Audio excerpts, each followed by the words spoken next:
My name is Tate with happytrader.com. Today I want to talk to you about what makes an asset and what makes a liability, because most people tend to confuse the two terms.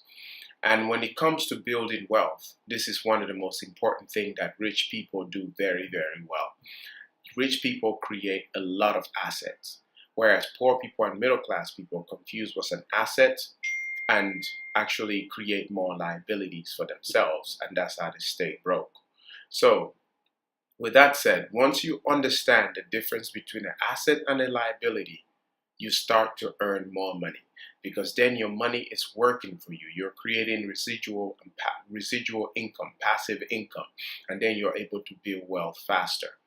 And so, without further ado, the most common type of assets, as you can see, I've listed them here.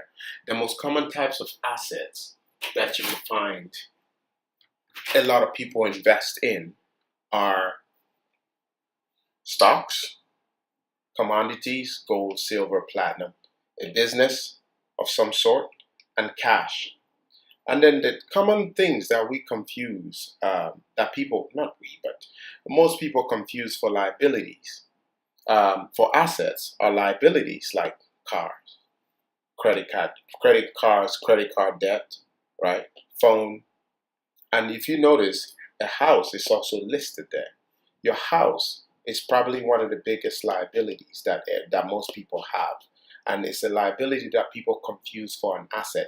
And that's the reason why I put real estate right here in the middle.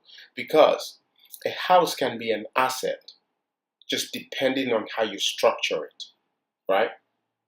The simple definition of an asset is this: an asset is anything that brings you money, that puts money in your pocket, whereas a liability is anything that takes money out of your pocket.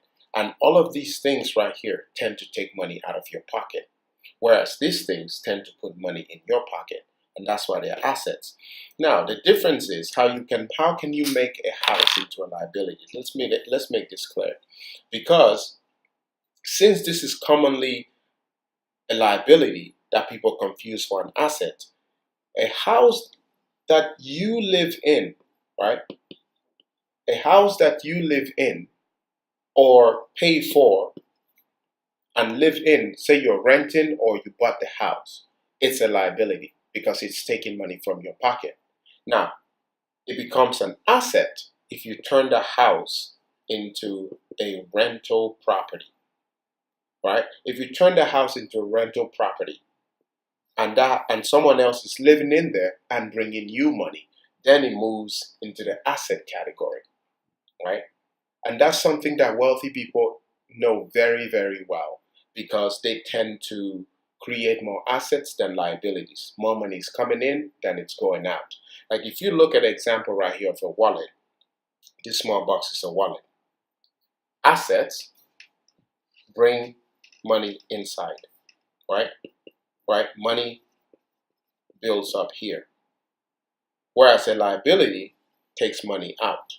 This stays empty. You see, money fills up, that stays empty. And once you understand the overall concept of this, you start to create more and more money and build more wealth. And that's the difference between the rich and the poor. This is Tate with happytrader.com.